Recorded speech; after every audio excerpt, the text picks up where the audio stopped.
आगे बढ़ते हुए बात हैदराबाद की करते हैं, जहां एक बार फिर हैदराबाद विश्वविद्यालय में एक बार फिर छात्र प्रदर्शन कर रहे हैं, लेकिन इस बार मामला यूनिवर्सिटी से जुड़ा नहीं बल्कि पर्यावरण से जुड़ा हुआ है। छात्रों के साथ पर्यावरण कार्यकर्ता और स्थानीय लोग भी सड़कों पर हैं। प्रदर्शनकारियों का यह कहना है कि राज्य के रेवंत रेड्डी सरकार 400 एकड़ में फैले कांचा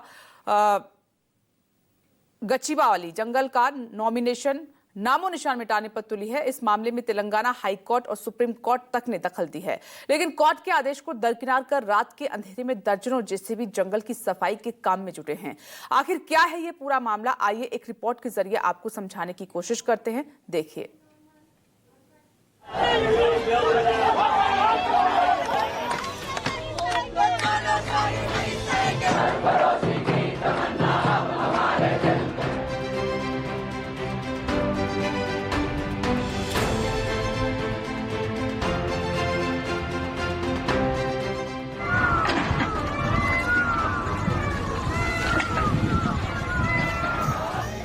हैदराबाद सेंट्रल यूनिवर्सिटी के छात्र एक बार फिर सड़कों पर हैं।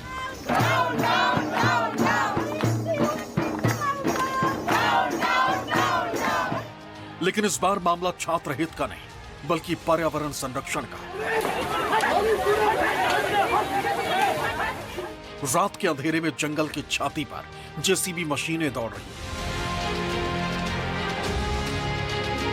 रात के अंधेरे में दनादन पेड़ों की कटाई की जा रही है। जंगली जानवर ठिकाने की तलाश में इधर उधर भटक रहे हैं।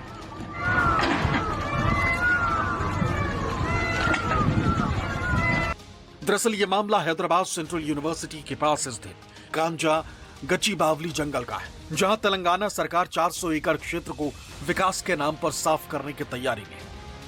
सरकार का तर्क है कि इस जमीन का इस्तेमाल आईटी पार्क और बुनियादी ढांचे के विकास के लिए किया जाएगा, जिससे 50,000 करोड़ रुपए का निवेश और लाखों नौकरियां मिलेंगी। लेकिन छात्र और पर्यावरण कार्यकर्ता इसे गलत करार दे रहे हैं।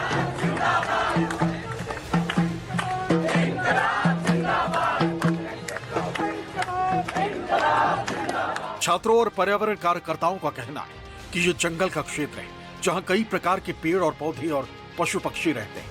विरोध की एक बड़ी वजह यह भी है कि कई रिपोर्ट्स में दावा किया गया है कि इस इलाके में झीलें और खास तरह के चट्टानें हैं। उनका कहना है कि यह जंगल विश्वविद्यालय से सटा हुआ है और इसका काटा जाना न केवल पर्यावरण को नुकसान पहुंचाएगा बल्कि इलाके की जैव विविधता को भी प्रभावित करेगा। यह मामला तेलंगाना हाईकोर्ट और सुप्रीम कोर्ट तक पहुंच चुका है। तेलंगाना हाईकोर्ट ने पहले ही राज्य सरकार को 3 अप्रैल तक किसी भी प्रकार का निर्माण कार्य रोकने का निर्देश दिया था। यही नहीं, सुप्रीम कोर्ट ने तेलंगाना हाईकोर्ट के रजिस्ट्रार को मौके का दौरा कर तुरंत रिपोर्ट देने का आदेश दिया। साथ ही कोर्ट ने तेलंगाना के मुख्य सचिव को यह सुनिश्चित करने के लिए कहा है कि अगले आदेश तक जंगल में कोई भी पेड़ न काटा जाए।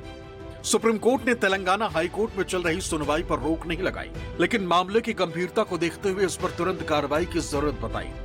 लेकिन ये तस्वीरें कोर्ट के आदेश की धज्जियां उड़ाती दिख रही। कोर्ट के आदेश के बावजूद रात के अंधेरे में बड़े पैमाने पर पेड़ों की कटाई की जा रही। दर्जनों जेसीबी मशीनों और ट्रकों के जरिए जंगलों को साफ किया जा रहा है। रात के अंधेरे में जंगली जानवर परेशान हो रहे हैं। हिरण और मोर जैसे पशु पक्षी भाग रहे हैं, लेकिन उन्हें ठिकाना नहीं मिल रहा। विपक्षी पार्टी बीआरएस का आरोप है कि सरकार रियल एस्टेट ब्रोकर की तरह काम कर रही है। राहुल जी इससे पहले जब हैदराबाद सेंट्रल यूनिवर्सिटी आए थे, यहाँ के बच्चों से जब उन्होंने उनको लेके प्रोटेस्ट किया रोहित वेमुला जी के टाइम पे, सुसाइड के टाइम पे, मैं राहुल जी से पूछना चाहता हूँ, आपका वादा था यहाँ पे बच्चों से, छात्रों से कि जब भी कोई आपत है आप यहाँ पे वापस आओगे।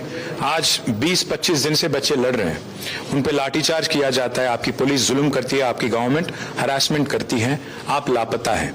इसलिए मैं राहुल जी से पूछना चाहता हूँ, आपकी जो वादा है उसको क्यों आप निभा नहीं पा रहे हो? आज आपकी गवर्नमेंट यहाँ पे रियल एस्टेट ब्रोकर की तरह काम कर रही है, 400 अगर जमीन बेचना चाहती है, आप क्यों नहीं उनको काबू में कर सकते, ये बताइए। और एक बार हैदराबाद सेंट्रल यूनिवर्सिटी आइए, यहाँ की छात्रों के साथ बैठ के पूरा उनको आपका वर्षन देने की कोशिश करिए। आरोपों के उलट तेलंगाना सरकार ने कहा है कि ये जमीन पूरी तरह से राज्य सरकार की है। सरकार के दावों के अनुसार इस जमीन को 2004 में ही राज्य सरकार को सौंप दिया गया था। तेलंगाना सरकार के दावे के मुताबिक इस पूरे क्षेत्र में कोई झील नहीं, इसलिए पानी के स्रोतों को कोई खतरा नहीं। साथ ही मशहूर मशरूम रॉक जैसी चट्टानों को कोई नुकसान नहीं पहुंचेगा। राज्य सरकार का आरोप है कि कुछ नेताओं और रियल एस्टेट ग्रुप्स ने छात्रों को गुमराह किया है। सरकार का कहना है कि उसने इस जमीन को पूरी कानूनी प्रक्रिया के तहत हासिल किया। In 2024, after we coming into the power in the month of March, we got an order from the court favoring to the state government and this land can be taken by the state government. So now, after so many years, 18 years, nearly 19 years, the land was vacant. So ultimately what happened, the forest, trees, nobody is taking care of the land has grown. Now these political parties, BRS and BJP, is trying to project as if it is a forest land. Yesterday we have given all the documentation regarding that. This is state government property which has given to the Industrial Development Corporation for further development of the, for court में किसी हाल में कौन सा तो भी मुद्दा लेके सरकार के लिए कुछ न कुछ कष्ट लाने के लिए वो प्रयत्न करेगा, मगर हम लोगों के वास्ते, लोगों का भलाई के वास्ते और हमारे युवाओं के लिए एम्प्लॉयमेंट जनरेट करना, उन लोगों का भलाई देखना अपना फर्ज बनता है।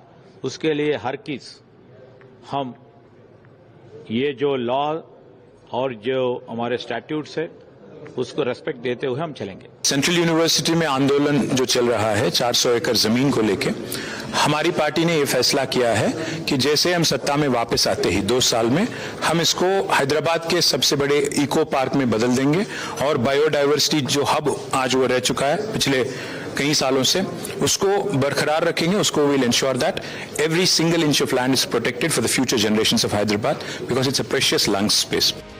भले ही राज्य सरकार ये दावा कर रही है कि उसने हैदराबाद केंद्रीय विश्वविद्यालय के साथ मिलकर इस जमीन का सर्वे किया, लेकिन हैदराबाद केंद्रीय विश्वविद्यालय ने सरकार के दावों को खारिज कर दिया। विश्वविद्यालय ने जमीन का सर्वे उनकी सहमति से होने से इनकार किया। विश्वविद्यालय प्रशासन का कहना है कि जुलाई में केवल प्रारंभिक निरीक्षण हुआ था, इसे आधिकारिक सर्वे नहीं कहा जा सकता। विश्वविद्यालय ने कभी भी इस जमीन के सीमांकन को स्वीकार नहीं किया। उसका आरोप है कि सरकार बिना किसी ठोस सबूत के ये दावा कर रही है कि जमीन पूरी तरह उसकी है। इसके बाद अब ये मामला संसद तक पहुंच गया। भारत राष्ट्र समिति यानी बीआरएस के सांसद रविचंद्र बद्दीराजू ने राज्यसभा में मामले को उठाकर केंद्र सरकार से कार्रवाई की मांग की। इसमें 400 एकड़ में रातों रात में जेसीबी को निकाल के लाइट लगा के बहुत सारा बड़ा ट्रीज को खराब कर काट के प्लान कर रहे सर। पिकॉक्स है, टॉर्टॉइस है, अनेक जाति बर्ड्स है सर, इसको निकाल दे रहे। रात में ट्रीज भी दूसरा ट्रक्स ला के निकाल के बाहर फेंक रहे सर। उधर ट्रीज भी नहीं दिख रहे। आपको मैं होना बोले तो मैं फोटोज निकाल देता हूं, फोटोज भी देता हूं सर, ऑथेंटिक सर, मैं फोटोज भी देता हूं सर, वीडियोज भी देता हूं सर। हर चैनल में है sir. That land belongs to university है सर। उसको पोकलेंस लगा के खराब कर रहे सर, कट कर रहे सर। बहुत बड़ा ट्रीज है सर। हैदराबाद सिटी में यही है सर लंग स्पेस। 400 एकड़ अच्छा प्लेस है, पूरा जंगल है, वो कंक्रीट जंगल में एक ही प्लेस बचा है सर, उसमें खराब है सर। ऐसा ही बोलता है सर। सर कभी भी बर्ड्स को, एनवायरमेंट को खराब करने का कोई गवर्नमेंट का अधिकार नहीं है सर। आपकी माध्यम द्वारा माननीय मंत्री जी को मैं पूछता हूं सर, इसको तेलंगाना के लैंड को और एनवायरमेंट को बचाना चाह रहा, आपको रिक्वेस्ट कर रहा हूं सर, बोल रहा हूं साहब। सांसद रविचंद्र बद्दीराजू के अलावा कई अन्य प्रमुख हस्तियों ने भी इस मामले में केंद्र सरकार को शिकायत की। इसके बाद केंद्रीय पर्यावरण मंत्री भूपेंद्र यादव ने राज्यसभा में इस मामले पर जवाब दिया। मुझे समझ में नहीं आया कि ऐसे क्या पेड़ों से दुश्मनी थी कि रात को बड़े भारी संख्या में लाइट लगाकर और बड़ी भारी संख्या में सारे बुलडोजर लगा करके और बड़ी संख्या में 400 पेड़ों को काटा गया। वहाँ जो सुबह के भी अगर आप फोटो देखेंगे तो मोर से लेकर सारे जानवर जो हैं वो वहाँ पर दिख रहे हैं। और इसलिए माननीय सदस्य ने जो विषय उठाया है, इस मामले की गंभीरता को देखते हुए कल पर्यावरण मंत्रालय ने वहाँ के चीफ सेक्रेटरी को नोटिस भेजा है, फैक्चुअल रिपोर्ट ली है और निश्चित रूप से जिन्होंने इस प्रकार की कार्रवाई की उन पर हम कार्रवाई करें। इस मामले में केंद्र सरकार का रुख सख्त है।